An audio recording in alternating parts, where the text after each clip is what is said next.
And the one thing that Bridle said, and I agree with him, everything that he talked about has to be done under proper biocontainment. There was no proper biocontainment until CFIA showed up. And that was one of the things that was actually documented as to why that farm was essentially targeted, because it didn't have the proper biocontainment. And the other thing is, it had the exact we proper saw biocontainment. That literally the day after they were culled, the wild turkey showed up. I mean, come on. That's the type of thing that just proves to you that the biocontainment wasn't done. So everything he talked about is moot. Listen, this is my non-expert opinion, but like those birds, the birds that died, but the birds that lived had herd immunity. They had survived. They were not sick. They were healthy. Containment. Let's look at this. You had. Let's talk about herd immunity with flu. Okay, let me get that sentence out. Have you ever got the flu, Anita? No, I never have, and I don't get sick. No.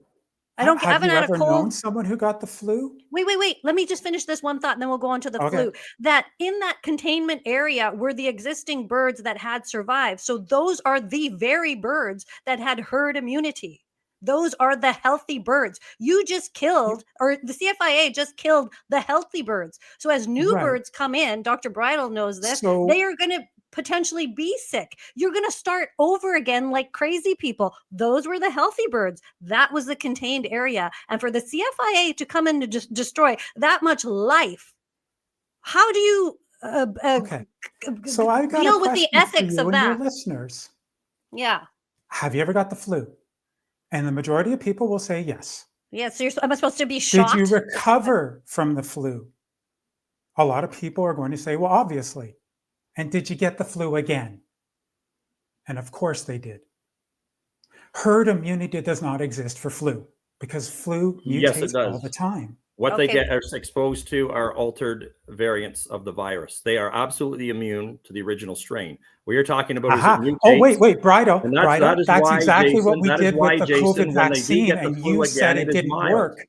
We did the exact same thing with the COVID vaccine. It was protective against the original Wuhan strain. And then you came out after it no longer was working against Delta and Omicron and started calling it bad. Really? So how dare you use the exact same language for this when you used it in the exact opposite context? Dr. Bridle, I'm going to get him to get in there, but the flu shot gives you the flu. The COVID vaccine gives you COVID. Everybody was sick as a dog after they took it. But what do you have to say, Dr. Bridle, about what he just did? They not have herd immunity? Of course they had herd immunity. And what Jason is saying is absolutely ridiculous. Again, I already presented that science that is even admitted by the CFIA themselves, the World Health Organization, and the World Organization for Animal Health, and all the papers that I've reviewed. But let's look at it. So in other words, the virus is cleared. If those birds were tested, I mean, we could test them. You know what? If they were tested and they were still, after this time, shedding the virus, yes, they should have been euthanized. But I can pretty much guarantee they would not have been shedding the virus. If they're not shedding the virus, they can't transmit it. And, this is the key point.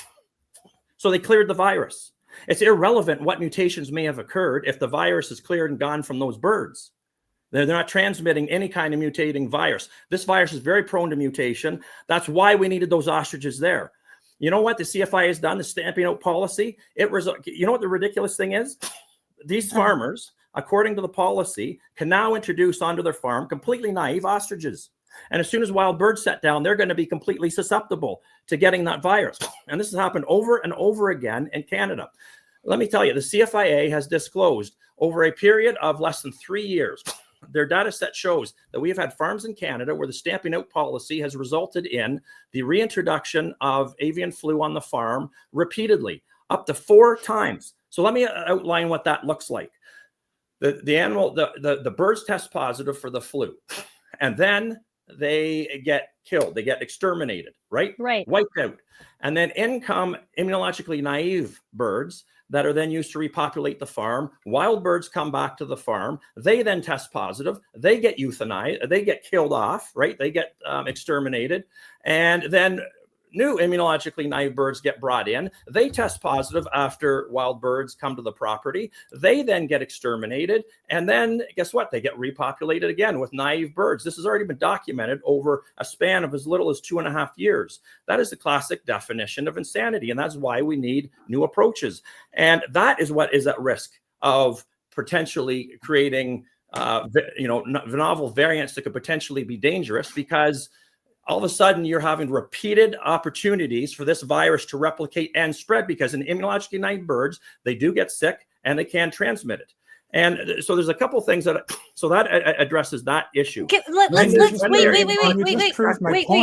Thank you very much. When they're immunologically protected, you just said that they are far regularly. safer. It gives, so even if what they we had have... at that farm was a geographical location where that virus would either be stopped dead in its tracks, or not that virus, mutate, that not be able genotype of the virus, the D1.3. But if a D1.4 shows up, those birds will get infected, right? You have no. You can't. No, you can't. What are you talking about? D1. Like here, let's explain this. Immune response against all the other epitopes, antibodies, and T cells. No, that is absolutely untrue. Wait. So why do humans get infected every year by the H3N2 over and over and over again? Many people we all get infected over and over again if there's sick people that are spreading it. The reality, Jason, what you're not recognizing is the vast majority of people do not get sick when they're infected with the flu, because they have enough cross-reactive immunity to be able to respond to it and clear it before they get sick. And then their immune response is now updated and state of the art for that current strain. There are many people who go through flu season after flu season after flu season, and they absolutely are getting infected if you do the seroconversion studies, but they don't actually get sick. That is the reality. To my mind, those birds had herd immunity. They were the healthy birds. The CFIA killed healthy birds. For Jason, what do you say to that that you keep talking about? They could get this strain, this number strain. No one was sick. No one was sick. What do you say to that? I know that you keep saying this Ebola lady didn't know she had Ebola, and it could spread because it's asymptomatic. But you don't kill what is not sick. If they're not sick, if they're not healthy, let them live and leave them alone. How can you back up what the CFIA did? Tell me. Ask Jason why he sets foot in any outdoor space. Live in a bubble. That happens. Okay, Wild birds defecate, they stipple paint the ground all over the place. If this is such an issue, it's in wild birds, it's endemic in the wild birds, then why go into any space, outdoor space whatsoever? That's actually what China's doing. It's like you just actually talked about what the proper biocontainment is. And you're actually promoting people not going outdoors. Oh my goodness. Because we already know that every single year. You're welcome to your personal risk assessment. Do never, ever enforce that on my children. I will never allow somebody to enforce that on my child for them not to go into outdoor spaces. That is, you see, fine, you're entitled to that, but do not force it on other Canadians. We have to live in a country where people get informed and they can make their own choice. If you choose not to go outside, that's your choice. Appreciate it. Do not impose it on me or my children. You don't think people should not go outside. That's not what you just said that in jest, right? I mean, he's just going to hyperbole, which is fine by me. But what I am going to say is this. When you go out and you're in an environment that's clear and you have those migratory birds coming onto your property, they're going to be sharing with you particular different types of avian flu.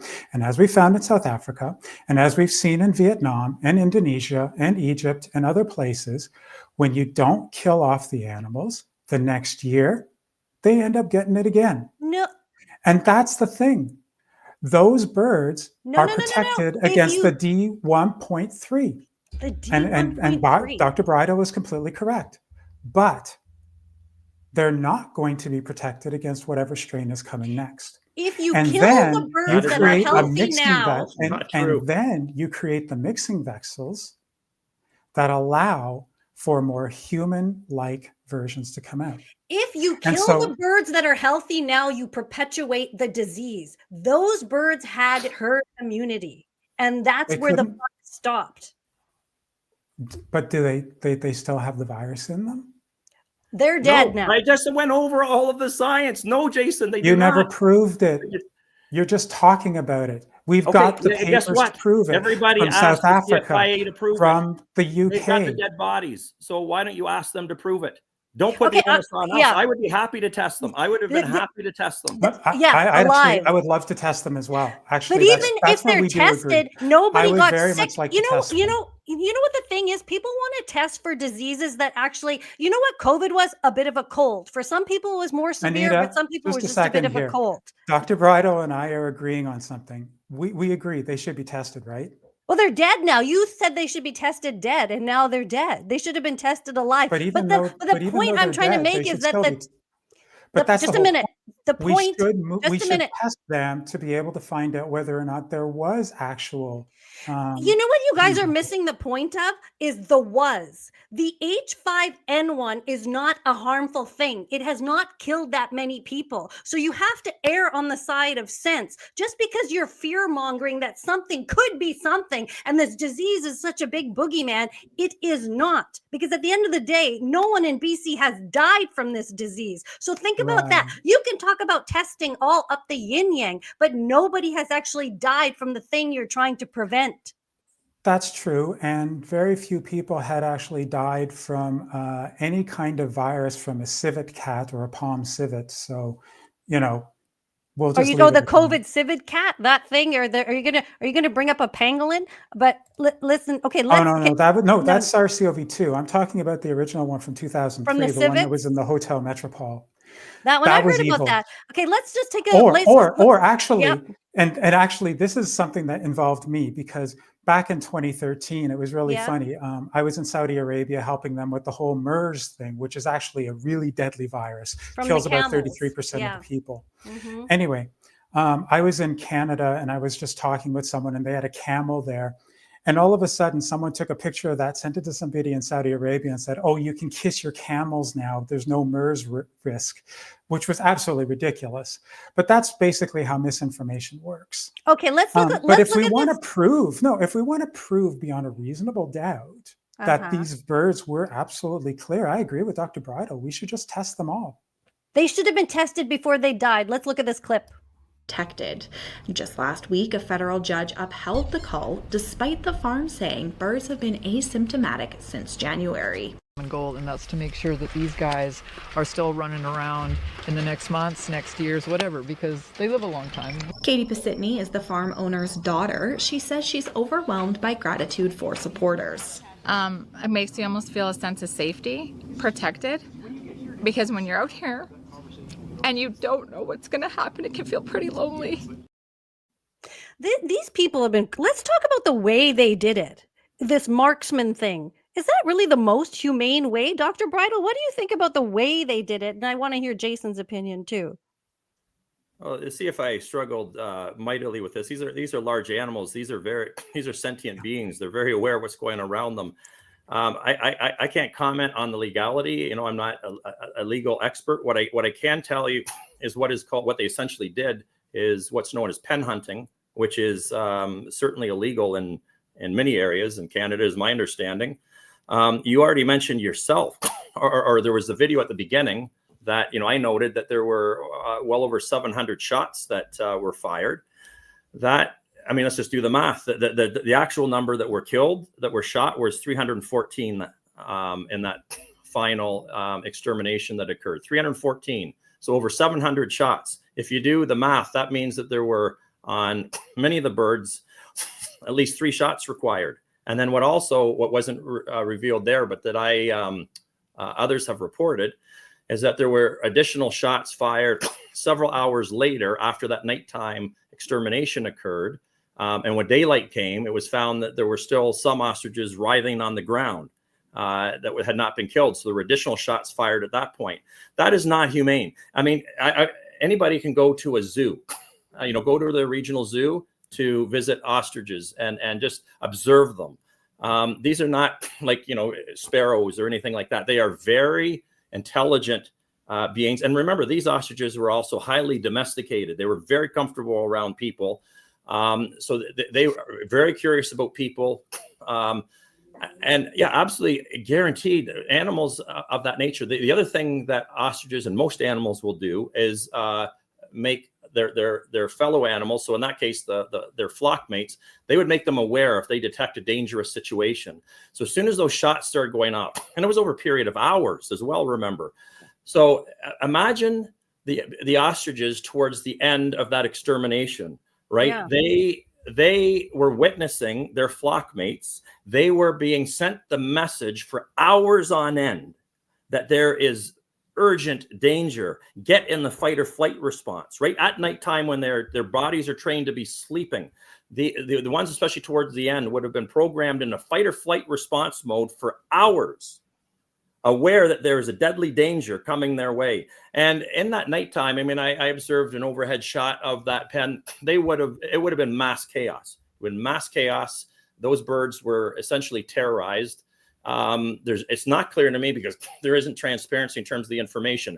I don't see any evidence that any birds were administered sedatives or anything of that nature. We're left kind of they literally did it in the dark. I imagine it was like those birds were tormented for hours. And I don't think anybody can deny that then hours after that, you find one still writhing on the ground that require additional shots to kill them. That's awful. Okay. Yeah. That is Jason, not okay. Jason, even you, what do you think of the manner in which they were killed? Oh, I mean, I've done culls and other things in the past. I've worked with, done research within slaughterhouses, including one at Guelph where Byram is. The fact of the matter is, they'll claim that this was the most humane way. And I've talked to my veterinarian friends, and they're essentially saying that it's really hard to sedate an active ostrich. I can't really talk about that particular one, though, because most of the animals that I've worked with stopped at pigs. Mm-hmm. So, you've got to have some criticism of the manner of which this was done. I didn't like, well, first off, I don't even like the cull to begin with, because it should never have really happened. The biocontainment that farm should have used should have been there. Those birds should never have been infected in the first place. But we're way past that. Okay. So no, we're not way past that. It just happened last week, not even a week ago. But people are reeling. Yeah, people can be reeling. 30,000 birds were in South Africa, and people are still reeling from that. I mean, at the end of the day, this is never going to go away. This is always going to be a stain, right? But this can never happen again. I agree. That's why it has to be managed, and it can't be with a stamping out policy. Hey, look, it has to be by embracing immunity. Unless you get someone to go up. Immunity. And Jason, I have to correct you on a couple things there. You're talking about insinuating this is the fault of the farmers for not having biosecurity in place.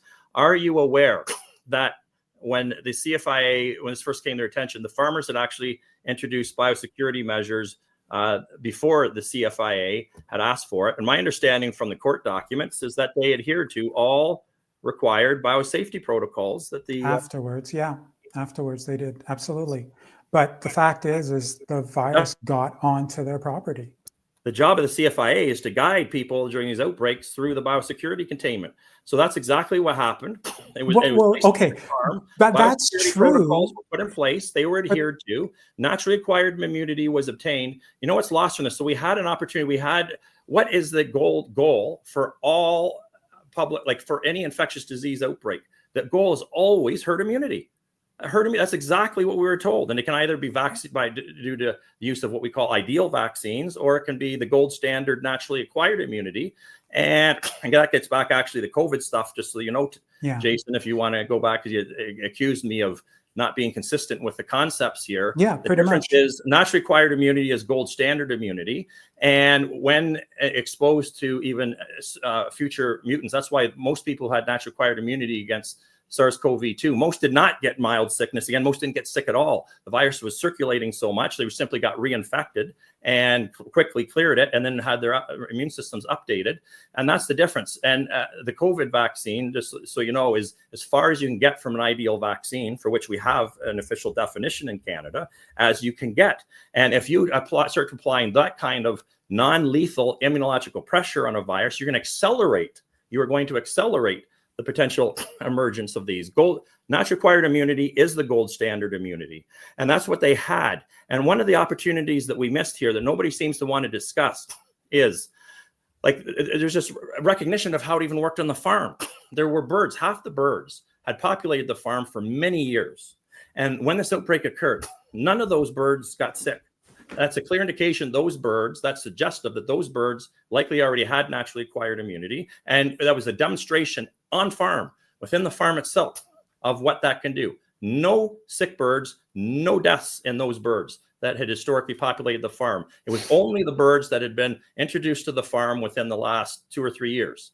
And of those, well, the important population are those that would have been exposed to the virus. And had we done testing, we could have identified those ostriches, because what we would have seen, from records, we would have seen that they did not get sick. And by looking at the development of antibodies, we would have evidence that they were infected. So infected, but did not get sick. We're able to clear the infection and resolve the infection without even getting sick. What was really lost, in my opinion, by killing off all these birds are those ones. Those ones would have made ideal genetic stock for breeding and repopulating or populating new farms, not only in Canada, but potentially elsewhere in the world. And that's the approach that we have to take if we really want to fix this.